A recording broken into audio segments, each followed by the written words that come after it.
expondo nesses primeiros meses do ano o Evangelho de Marcos. Nós navegaremos aí pela história desse Evangelho, não sei se por alguns meses ou se até o final do ano, mas nós vamos explorar todas as histórias do Evangelho de Marcos, esse Evangelho tão rico e tão precioso para a nossa compreensão.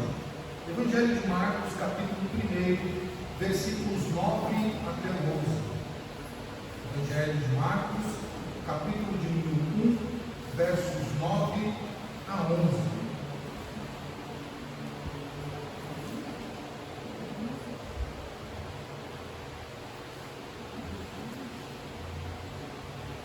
Meditamos a palavra do Senhor, recebamos com fé a palavra do nosso Deus, escrita pelo evangelista São Marcos, no capítulo 1, versos 9 a 11, diz assim: Naqueles dias veio Jesus de Nazaré, da Galiléia, e por João foi batizado no Rio Jordão. Logo ao sair da água, viu os céus rasgarem-se e o Espírito descendo como pomba sobre ele. Então foi ouvida uma voz dos céus: Tu és o meu Filho amado, em ti me comprazo. Meus irmãos, nós iniciamos esse Evangelho de Marcos, o Evangelho escrito por Marcos, sob a supervisão do apóstolo Pedro, falando um pouquinho da identidade do Evangelho. O Evangelho ele é a boa notícia de que Deus resgata pessoas onde quer que elas estejam. Posteriormente, nós observamos que Marcos ele traz o precursor dessa grande notícia do Messias, que é o João Batista. João Batista ele tem o papel de anunciar uma autoridade que está vindo. Os romanos entendiam isso, como nós bem ouvimos, porque eles tinham esse hábito. Antes de César entrar, um arauto tocava as trombetas, anunciando ao povo que a autoridade romana estava naquele local, estava entrando, então todos tinham que ter reverência diante do rei, diante da grande autoridade. Então João é este que vem anunciando o grande rei, o grande mestre.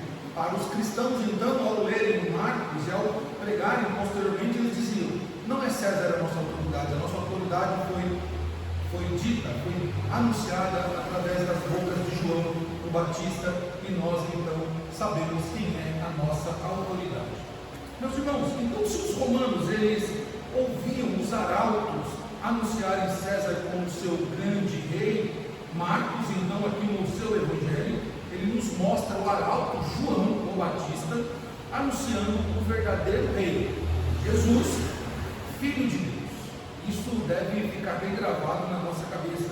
Jesus, o Filho de Deus, porque fala da sua identidade terrena e da sua identidade divina. Nós explicaremos isso já já. Jesus e João, é importante nós relatarmos isso. Jesus Cristo e João o Batista, eles se encontraram apenas uma única vez. Isso é muito interessante, quando nós pegamos os 4 evangelhos, Mateus, Marcos, Lucas e João, nós vamos ver que, sincronizando os evangelhos, na mesma história, João o Batista e Jesus de Nazaré eles se encontraram apenas uma vez, que foi justamente na ocasião do batismo. As demais oportunidades em que nós vemos trocas de falas entre Jesus e João, isso vai se dar por meio das redes sociais da época. Opa, pera lá, tinha rede social na época, Instagram, Facebook? Não tinha, claro. Mas como se dava isso? Os discípulos de Jesus iam até João, e os de João iam até Jesus, então levavam mensagens um ao outro. E isso fica muito claro quando nós olhamos para o verso 29 do mesmo capítulo. João ele vai dar aqui testemunho,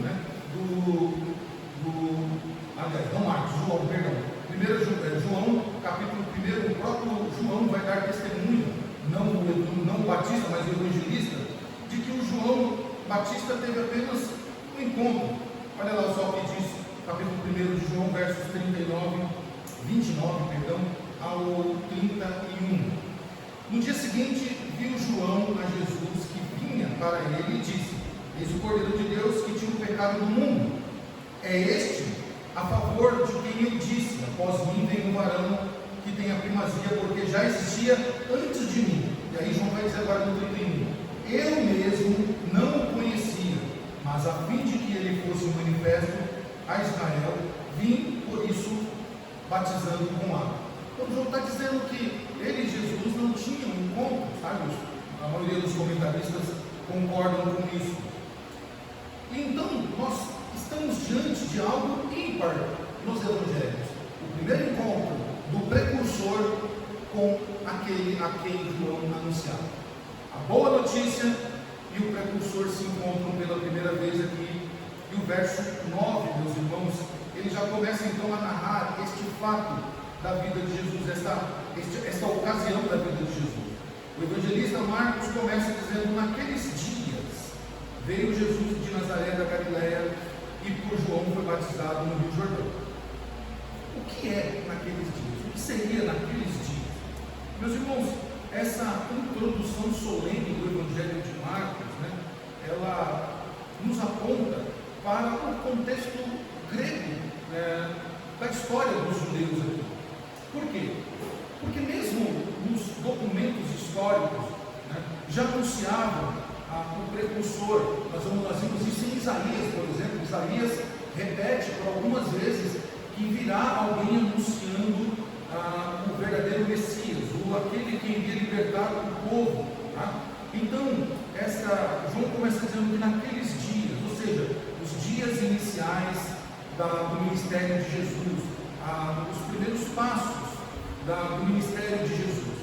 E então, João vai dizendo assim, o evangelista Marcos vai dizer que naqueles dias Jesus de Nazaré foi batizado por João.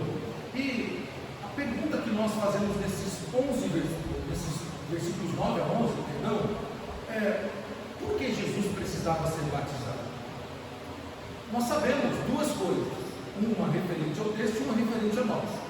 Nós sabemos que João, o Batista, ele batizava para arrependimento de pecados. O batismo de João era para arrependimento de pecados. Logo, Jesus não precisava desse batismo, porque Jesus nunca pecou. Sabemos também do nosso batismo, o batismo cristão. O batismo cristão, ele é uma introdução na fé.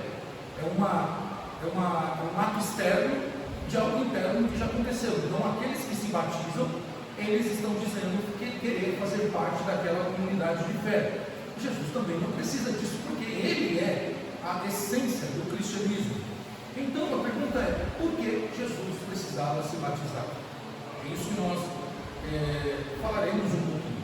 Mas antes da gente responder esta pergunta, que é uma pergunta que nos inquieta e que talvez agora mexeu mais com a sua atenção, talvez você não tinha se apercebido disso e agora você quer saber de todo jeito por que Jesus foi batizado. E se eu não sair daqui dessa noite respondendo isso, possivelmente você vai voltar chateado porque você não ouviu essa resposta. Então nós responderemos daqui a pouco. Mas antes disso, meus irmãos, é importante falar um pouquinho desse primeiro verso, que apontam duas coisas interessantes, três coisas interessantes. Primeiro, naqueles dias, os primeiros dias do ministério de Jesus, ou naquela época, se fala do tempo inicial, mas fala também de Jesus de Nazaré da Galileia. Olha que interessante, Jesus de Nazaré da Galileia. Bom, primeiro precisamos entender que já estava profetizado que o Messias viria dessa região da Galileia. E a Galileia, meus irmãos, era uma região em que se não esperava boa coisa de quem viesse de lá. Não se esperava muito. Por quê? Nós aprendemos no ano passado inteirinho, vocês estão bem conhecedores, são bem conhecedores disso, quando Roboão sobe ao trono, o reino de Israel é dividido em duas nações, a nação do norte e a nação do sul. A nação do norte constituída por 10 tribos, e a do sul por 2. Galileia está situada na região norte de Israel, ou seja, ela fazia parte daquelas tribos que foram cativas depois, posteriormente, pela Assíria. Então a Galileia, ela constituiu durante todo esse tempo de cativeiro, costumes dos gentios. Ela agregou a si até mesmo um modo de falar dos gentios. É por isso que tem uma expressão na Bíblia dizendo Galileia dos gentios, porque ela foi tomada pela cultura, pelos costumes e pelas questões religiosas dos inimigos que a cativaram por tanto tempo. Então, essa origem de Jesus já é um choque para os judeus, que recebem um Messias, que estão esperando um Messias de que jeito? Um Messias que suba ao trono, que seja imponente, que possa bater de frente com César. César é alguém imponente, César é alguém austero, César é alguém marcante, tanto no seu posicionamento, quanto na sua fala, a sua oratória. Diz os historiadores que a oratória de César era muito boa, que a sua fala fazia com que um ouvinte já tremesse de medo, tamanha a sagacidade das suas palavras. Então o que o judeu está esperando? Um Messias que bata de frente com César. Não dá para vir um Messias de uma cidade insignificante, né, que não tenha uma oratória tão boa, que não tenha uma imponência como César. Por isso, quando Jesus vem de Nazaré, da região da Galileia, os judeus ficam incrédulos, dizendo assim: não pode vir coisa boa de Nazaré. Da Galileia não. O nosso rei, ele vai vir segundo o trono de Davi, ele vai vir sobre as características de Davi. Davi sim era um rei imponente, Davi sim era um rei em que as suas palavras faziam o inimigo tremer. Lembra Davi ainda novinho, ainda quase Heitor, como que era o Davi? O gigante lá amedrontando aqueles homens, e Davi diz: o quê? Olha, eu vou a você vem a mim com paus e pedras, eu vou a ti em nome de Jesus, em nome do Senhor, em nome do Senhor dos Exércitos, o Deus de Israel. E o gigante ficou: quem é esse menino que vem me afrontar? Tirou, desestabilizou. Na nossa modernidade a gente já fala assim: sentiu. O gigante sentiu as palavras de Davi. E Davi sempre foi assim com os seus inimigos, eles temiam a Davi. Davi era um rei da qual o povo se orgulhava de ter. Davi era alguém que os judeus queriam que governasse para sempre. Mas Jesus de Nazaré não. Ele não pode ser o nosso rei. De Nazaré não vem coisa boa. Na Galileia, daquela região que foi tomada pelos gentios, não. Então, meus irmãos, o ministério de Jesus já começa com a sua origem chocando aqueles homens. Ele não veio de uma região central do judaísmo, que é a Judéia.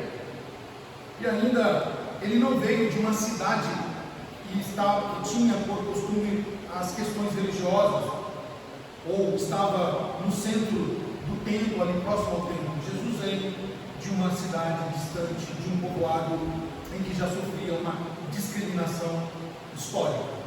Então, vendo isso, não se cogita o Messias dessa região. Tá? Ele veio de um povoado afastado, e de Nazaré, meus irmãos, não se esperava ajuda alguma. Tá? Notem que o evangelista João, no capítulo 7, no verso 52, o evangelista João ele diz isso: examinas e verás que da Galileia não se levanta profeta. Olha que coisa interessante, a incredulidade daqueles homens ao ver o ministério de Jesus. Está dizendo: Jesus de Nazaré, da Galileia, profeta? De jeito nenhum. Porque olha aí os históricos, consultem os livros e verás que da Galileia não se levanta profeta. E eles continuam: em segundo lugar, sem um indício sequer de um título importante, falava-se simplesmente de Jesus. Ou seja, além de ele vir de uma região insignificante, aonde historicamente não se levanta profetas, esse Jesus, ele não tem nenhum título importante. Naquela época, meus irmãos, ainda para agravar a situação, né, naquela época, isso é narrado por historiadores como Flávio Joséfos. Naquela época, o nome Jesus, Yoshua, ou que é derivado da palavra, que é derivado do nome de Josué, era um nome comum. Tá? Os historiadores chegam a contar que o nome Jesus conhece em Israel. Era um nome muito comum. Por quê? Porque, a derivação do nome dele, Josué era alguém muito respeitado pelos judeus, porque foi o grande capitão de guerra, o capitão de Moisés, que comandou os israelitas das guerras. Era alguém respeitado, então era derivado, mais ou menos como acontece em muitos lugares, né? Se um personagem famoso aparece e ele tem uma grande atividade ou uma grande conquista, naquele ano todas as crianças que nascem com aquele nome, né? Haja vista, nós temos aí um monte de Neymar, um monte de Messi, um monte de Cristiano Ronaldo espalhado por aí, porque ficou famoso, as mães vão lá e colocam o nome da criança da qual aquele personagem. Então isso acaba ficando comum, tá? Comum.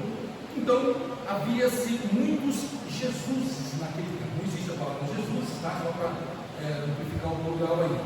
Então, meus irmãos, a pergunta que nós devemos fazer aqui é: diante desse cenário que Jesus conhecia, de que havia uma incredulidade, havia uma restrição quanto ao seu ministério por parte do povo, por ele vir de uma região que historicamente não se levantava ao profeta, de que ninguém esperava ajuda alguma, por ser uma região tomada pelos gentios. O nome dele era comum, popular. A pergunta é: Jesus foi surpreendido ou ficou surpreso por Deus o Pai escolhê-lo como um Messias prometido, como alguns dizem? Não, de modo algum. Jesus não chegou vazio no Jordão para ser batizado no Jordão. Também não. Jesus ele tinha convicção do seu chamado.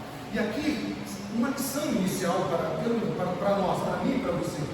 Não importa o que dizem acerca de nós.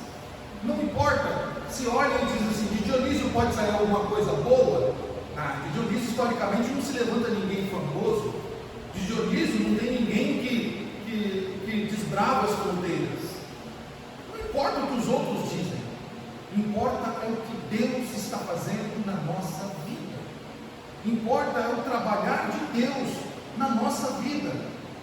E depois eles ficarão surpresos do trabalhar de Deus, porque hoje, passado mais de 2.000 anos, todo o mundo, toda a história sabe que foi de Nazaré, da região da Galileia, que nasceu o Salvador, o profeta dos profetas, o rei dos reis, o sacerdote dos sacerdotes, o próprio Deus veio de Nazaré.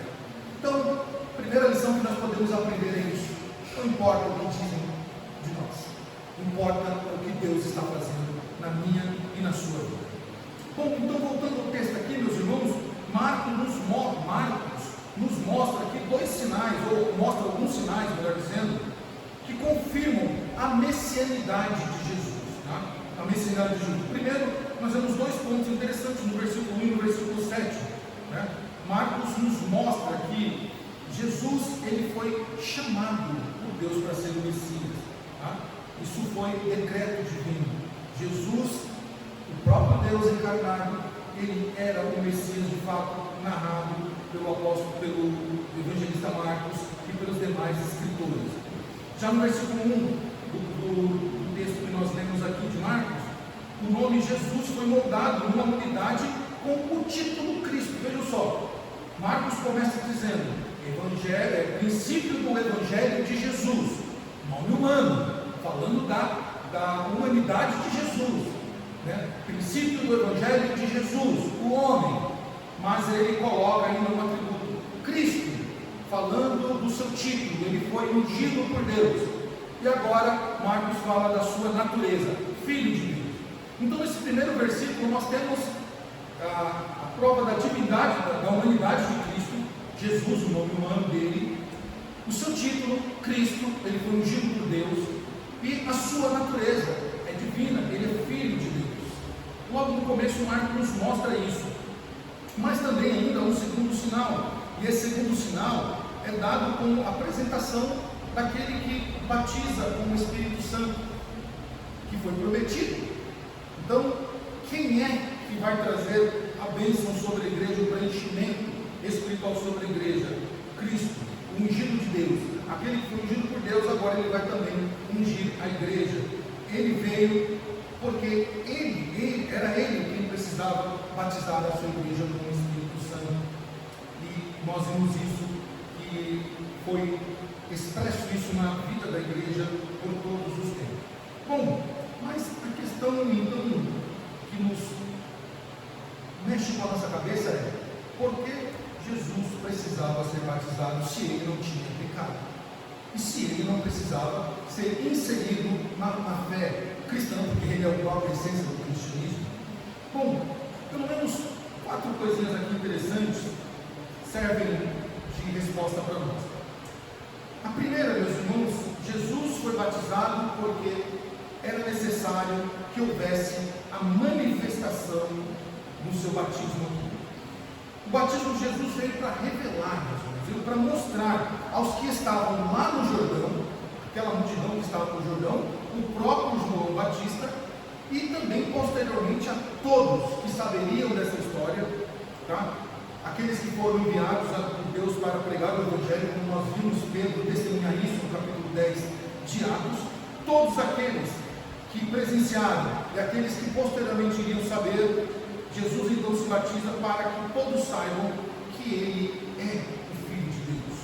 A manifestação precisava acontecer ali. Te convido para folhear a página das Escrituras e irmos até 1 Pedro. 1 Pedro, capítulo 1, verso de número 20. Olha que interessante o que fala Pedro. Tá? Lembrando que Pedro é quem está orientando Marcos, ou supervisando Marcos a escrever esta carta. Versículo 20 de 1 Pedro, capítulo 1, diz assim: conhecido com efeito, antes da fundação do mundo, porém manifestado no fim dos tempos, por amor de vós. Então Jesus precisava ser batizado para que fosse manifestado, de fato, que ele estava entre nós, de que ele era o tão esperado Messias, o Salvador dos homens, o Salvador da humanidade. Ele precisava ser batizado para que se cumprisse ali, para que fosse manifestado ali, de que ele era o Messias da qual os profetas profetizaram, da qual se esperava com ansiedade durante muitos e muitos e muitos tempos.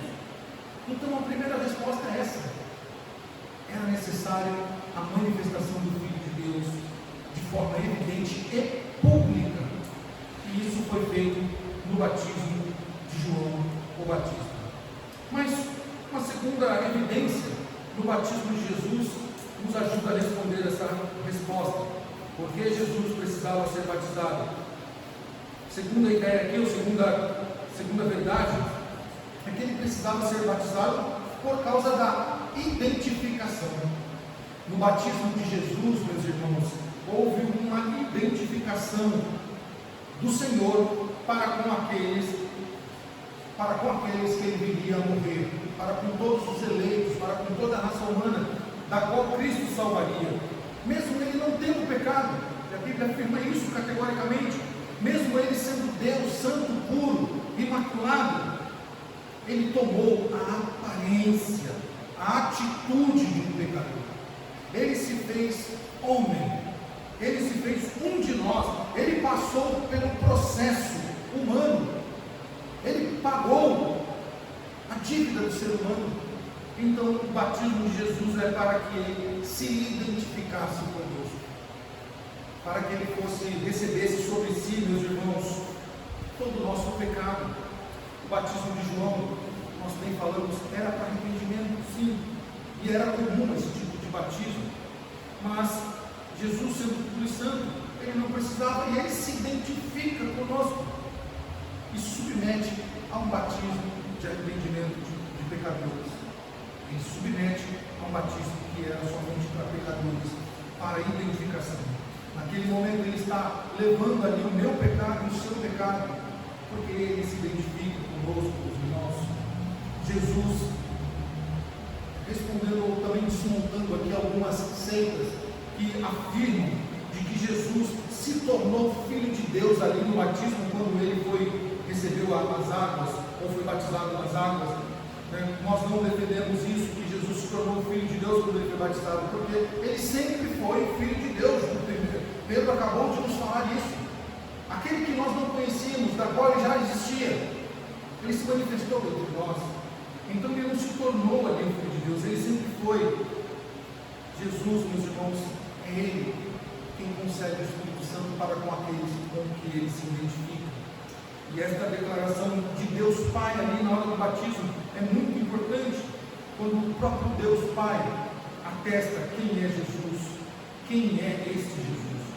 Quando ele se submete ao batismo humano, meus irmãos, ele se associa com pecadores, ele se identifica comigo e com você, ele mostra para nós o propósito de trazer a salvação, conforme os profetas narravam. E Isaías é um profeta que faz isso muitas vezes, mais especificamente no capítulo 53, um capítulo bem conhecido por todos nós. Isaías declara que isso deveria acontecer. Verso 12 do capítulo 53, Isaías diz: por isso eu lhe darei muitos como a sua parte, e com os poderosos repartirá ele o despojo, porquanto derramou a sua alma na morte, foi contado com os transgressores, contudo levou sobre si o pecado de muitos, e pelos transgressores intercedeu. Veja, Cristo se identificou conosco. Cristo, ele se fez um de nós, e por isso ele se submete a um batismo que é puramente humano. João Crisóstomo, um dos pais da igreja, falando sobre o batismo de Jesus, ele fala que o batismo de Jesus, Jesus não se batiza para que os seus pecados sejam arrependidos, como alguns defendiam na época, mas ele diz, falando aqui, ou parafraseando Jesus: eu quis, com o seu batismo, que todo o velho Adão submergisse nas águas da regeneração. João Crisóstomo está dizendo que quando Cristo se batiza, é para que os nossos pecados sejam eliminados, para que os nossos pecados sejam lançados no mais profundo mar, como o profeta também diz isso. Ele é jogado no mar do esquecimento. Por isso que nós não somos lembrados desse pecado. Meus irmãos, Jesus se batiza por causa da identificação comigo e com você. Mas ainda há uma terceira verdade no batismo de Jesus, um terceiro indício do porquê ele se batizou. Ele se batizou também porque ali estava se iniciando o seu ministério público. Notem que antes do batismo, qualquer evangelho que você lê, antes do batismo não tem nenhuma ação de Jesus. Há alguns evangelhos chamados de apócrifos, tá? Como por exemplo o evangelho de Jesus, me fugiu agora o nome do autor, mas ele narra a infância de Jesus, ele conta algumas coisas que são bem estranhas, falando que Jesus curou um passarinho, de que Jesus fazia algumas traquinagens com os seus milagres, quando alguns dos meninos irritavam Jesus fazia alguma coisa para eles tropeçarem, tá? Mas isso é tudo questão apócrifa, mística, que não tem nenhuma sustentação escriturística.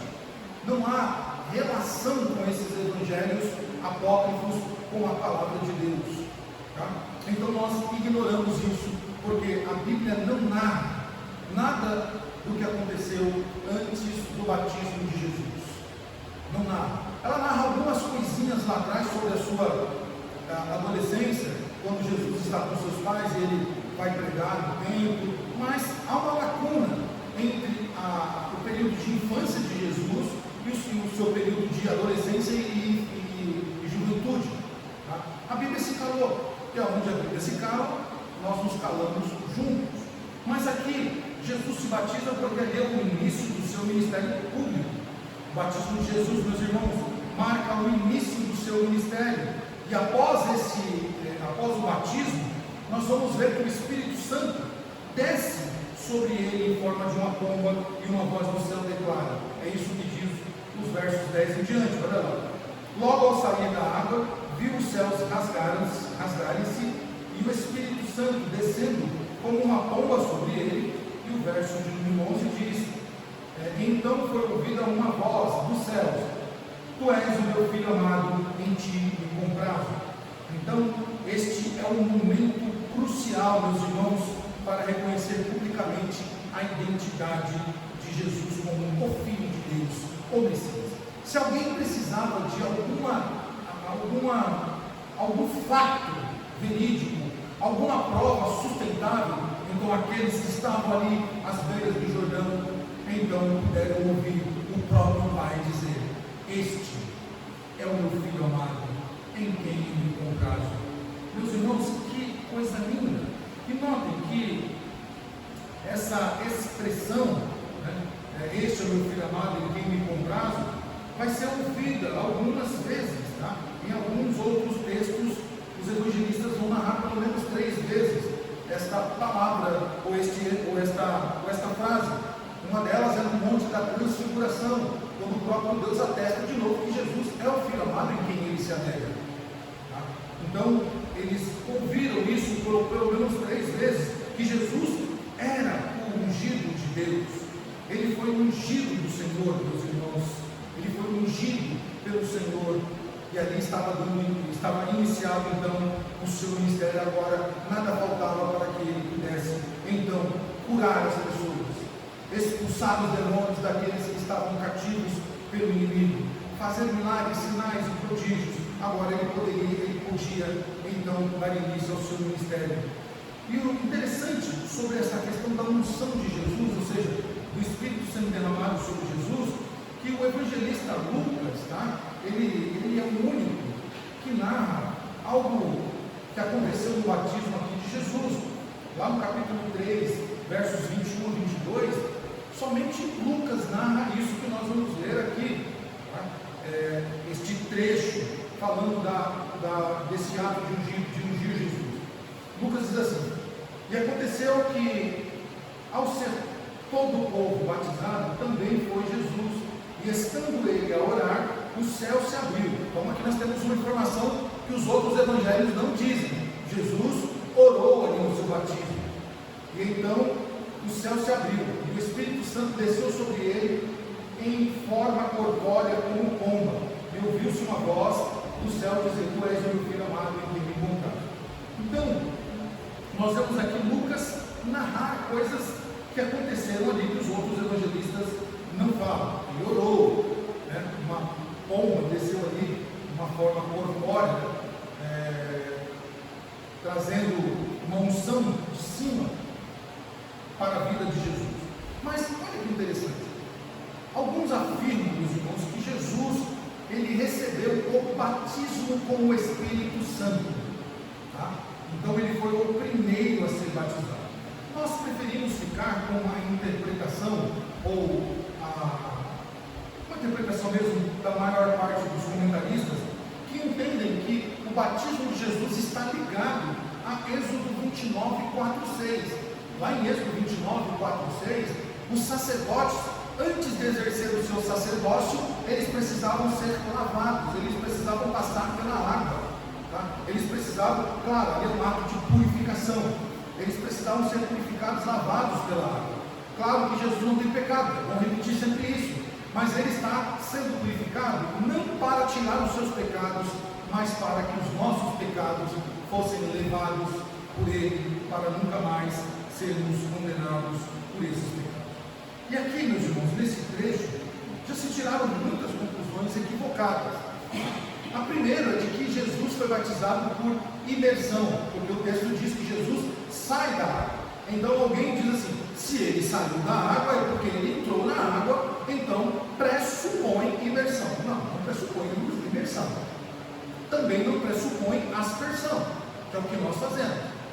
Provavelmente os historiadores dizem que ali foi um batismo por efusão, ou seja, jogar água sobre a pessoa. Tá, mas como nós não temos essa informação, e isso também pouco importa, se o batismo é feito por imersão, aspersão ou efusão, tá, isso pouco importa, até porque a palavra batismo, que é mal compreendida por muita parte da igreja, que entende ser sepultamento, ou seja, por isso eles dizem: olha, é preciso mergulhar, porque a palavra batismo ela é sepultamento. Então, você deita a pessoa na água, ela leva os pecados ali, e ela está morrendo no mundo, e quando ela levanta, ela então está sendo revigorada, ou seja, ela é uma nova vida. Se assim fosse verdade, todos aqueles que participassem do batismo nunca mais iriam pecar.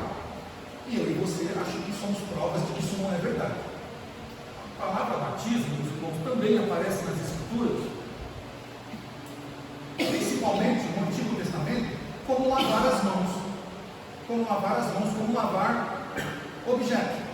Por exemplo, a Bíblia diz que Naamã, ele mergulhou no rio lá para ter as suas lepras curadas. Não foi isso? Ali a palavra, ela aponta para batismo. Em Êxodo, em Levíticos, vai dizer que os utensílios da casa os utensílios do tabernáculo precisavam ser batizados. Levítico coloca uma lei que se uma mulher estiver naqueles dias de período do ciclo menstrual e isso acontecer na casa, ninguém pode chegar perto dos móveis e os móveis precisam ser batizados. Se um homem tiver também uma poluição noturna que chama lá, ele também precisa batizar a sua cama. E aí, vamos mergulhar a cama, a gente pega uma cama, leva nas costas e batiza ela no tanque. Primeiro que não cai. Você faz o quê? Você limpa, você lava, você purifica aquele local. Então, a palavra batismo não significa somente sepultamento, mas ela significa purificação, tá? Ela significa lavar.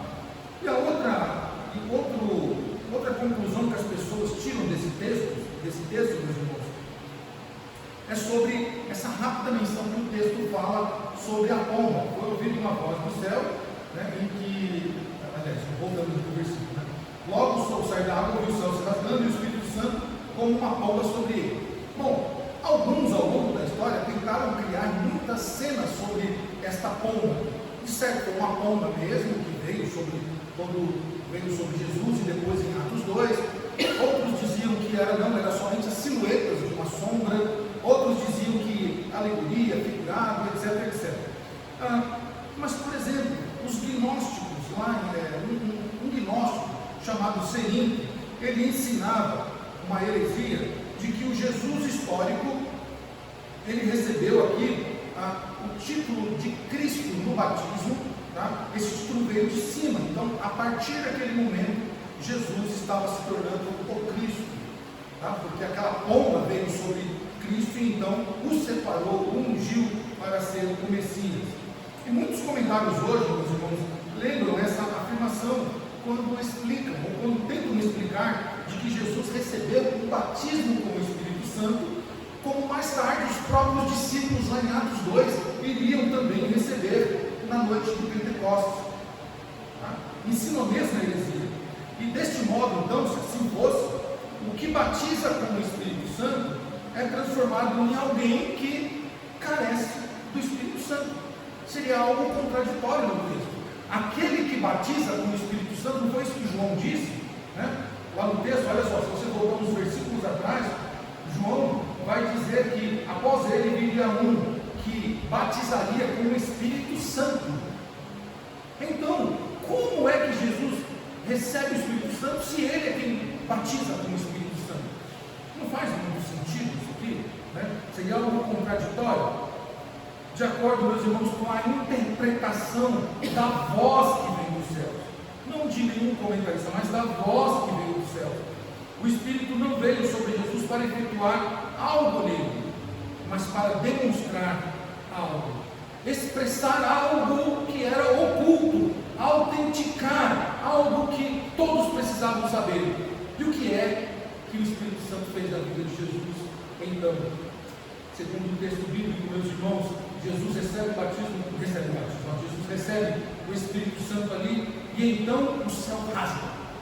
E aquela voz então confirma, autentica quem é Jesus. É o Filho amado, em quem o Pai se alegra. É o Filho amado, em que o Pai tem contentamento. É o Filho amado, em que ele se compraza.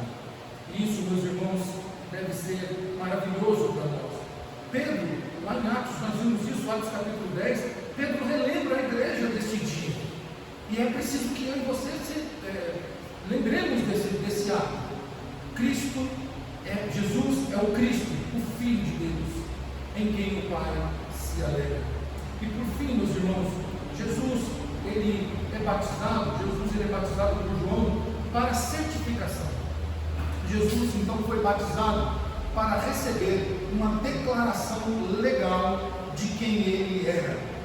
É no batismo que nós vamos ver o testemunho eficaz, o testemunho genuíno, o testemunho verídico de quem é Jesus. O Pai declara publicamente, é isso que nós podemos ver no verso 11: então foi ouvida uma voz dos céus: tu és o meu filho amado, em ti me comprazo, em ti me comprazo. O Pai declara publicamente que Jesus, o homem de Nazaré, da Galileia, da qual ninguém dava nada, da qual ninguém esperava nada, da qual se diziam que era um homem comum, não é ele, filho de José, não é sua mãe Maria, e não são os seus irmãos, não estão aqui os seus irmãos. Jesus, aquele que todos achavam normal, aqueles que achavam que vinham de um vilarejo, de uma cidade sem nenhuma significância histórica, agora recebe uma declaração pública de que ele não era um homem comum, mas de que ele era o Filho amado de Deus Pai. Glória seja dada ao nome do Senhor. Essa voz rasga os céus, e o verbo aqui para rasgar os céus, meus irmãos, é o mesmo que é usado lá na cruz, quando os céus rasgam, o véu do templo é rasgado de alto a baixo, para dizer, houve um rasgar, houve uma abertura, e nessa abertura o Pai então testifica, o Pai certifica de quem era Jesus. E essa certificação, meus irmãos, ela acontece no batismo, ela acontece na transfiguração, nós vamos ver isso no capítulo 9 de Marcos, e ela acontece no pátio do templo durante a Santa Semana, lá em João capítulo 12, nós vamos ver isso, as 3 vezes em que o Pai certifica de que Jesus, o homem de Nazaré, da Galileia, não era um homem comum, mas ele é o Filho amado em quem o Senhor se alegra. Essa voz, meus irmãos, vinda dos céus, atesta na presença do precursor, daquele que estava anunciando que após ele viria um que não batizaria com água, mas batizaria com o Espírito Santo e com fogo. O precursor está ouvindo, e eu imagino a alegria de João o Batista ao ouvir essa certificação de que quem estava diante dele não era o seu primo, não era o seu primo, não era também o homem de Nazaré comum, mas era o próprio Filho de Deus. E ali Jesus então inaugura o seu ministério público. O batismo foi um evento, meus irmãos, ou foi um evento importante na vida do nosso Senhor. E o batismo de Jesus, dentro dessas 4 evidências, por que ele foi batizado? Ele foi batizado então, meus irmãos, só recapitulando, para manifestar-se entre os homens, para dizer, aquele que foi esperado está entre nós. Segundo, ele foi batizado para se identificar comigo, com você, para levar sobre si os nossos pecados. Terceiro, para dar início ao seu ministério público, para que ali o seu ministério começasse, iniciasse, e ele começasse a fazer aquilo para o qual ele veio.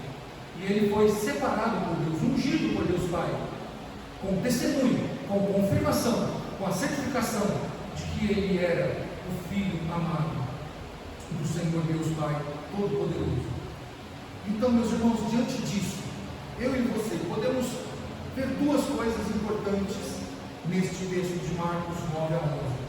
Primeiro, nós estamos vendo aqui aquilo que João viu com seus olhos, aquilo que a multidão, porque Lucas diz que depois que todos foram batizados, depois que todos foram batizados, Jesus foi. Então tinha uma multidão ali. Se você for estudar um pouquinho da geografia judaica, o Jordão, ele é um rio que ele começa na Galileia, e possivelmente João ele está em Betânia, porque o texto vai dizer lá em João que João o Batista estava do outro lado do Jordão, então possivelmente ali era Betânia. E aqui, o que é que João o Batista, ele a multidão dele, e nós podemos observar através do texto agora? A cerimônia de coroação do Filho de Deus. O que estava acontecendo não era mais um batismo comum, não era um batismo como muitos batismos aconteciam ali dia e noite, mas era uma cerimônia de coroação do verdadeiro Rei e do verdadeiro Senhor. Ali também, meus irmãos, estava se constatando, estava se ali autenticando, estava sendo dada nessa cerimônia de coroação a autoridade para Jesus ser o rei desse reino. O rei estava sendo coroado e estava recebendo toda a autoridade. Lembra que Jesus disse, né? Toda a autoridade me foi dada nos céus e na terra. Ele recebeu toda a autoridade porque ele era o verdadeiro rei. Então lembre-se lá no começo, quero repetir essa frase, que é a primeira coisa que Marcos nos ensina. Não importa o que as pessoas dizem ao seu respeito. O que importa é a obra que Deus está fazendo na sua vida. Ah, mas eu não estou enxergando nada. Meu irmão, a obra de Deus começou na sua vida quando Cristo te resgatou do pecado, quando Cristo te tirou das lamas do pecado, quando Cristo te chamou e disse, vem, segue-me, e você está aqui servindo esse Senhor. Ali começou a grande obra de Jesus na sua vida. Uma boa notícia para você, não é a boa notícia do Evangelho, ela você carrega, mas é uma boa notícia nessa noite. Deus está trabalhando na sua vida.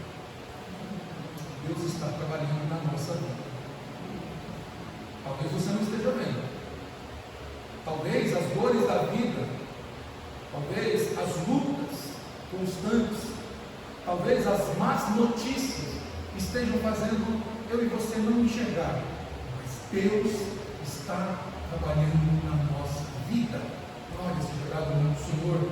E por isso, meus irmãos, nós podemos confiar que aquele homem vindo de Nazaré, da Galileia dos gentios, que ele levou sobre si os nossos pecados, ele carregou os nossos pecados sobre ele levou uma cruz que era minha e sua, de que ele nos purifica, como nos purificou, não só no batismo, como também na sua morte. E por isso eu e você podemos confiar, podemos acreditar de fato, e podemos retornar para as nossas casas felizes, porque Deus, o Senhor Jesus, o nosso Deus, Ele está trabalhando na nossa vida. O que Jesus faz depois do seu batismo? Trabalhar. Qual é o que nós falamos no primeiro capítulo de Marcos? Marcos mostra um homem em ação. Jesus está sempre em ação, sempre agindo. Quando Jesus é batizado, ele começa a agir. Agir como? Transformando a nossa vida, moldando o nosso caráter, transformando o nosso coração e nos fazendo todo dia ser parecido mais com Jesus, para que em algum momento da sua vida, meu irmão e minha irmã, você possa ouvir no seu coração: esta é o meu filho, é a minha filha amada, em quem eu me alegro. Vamos orar?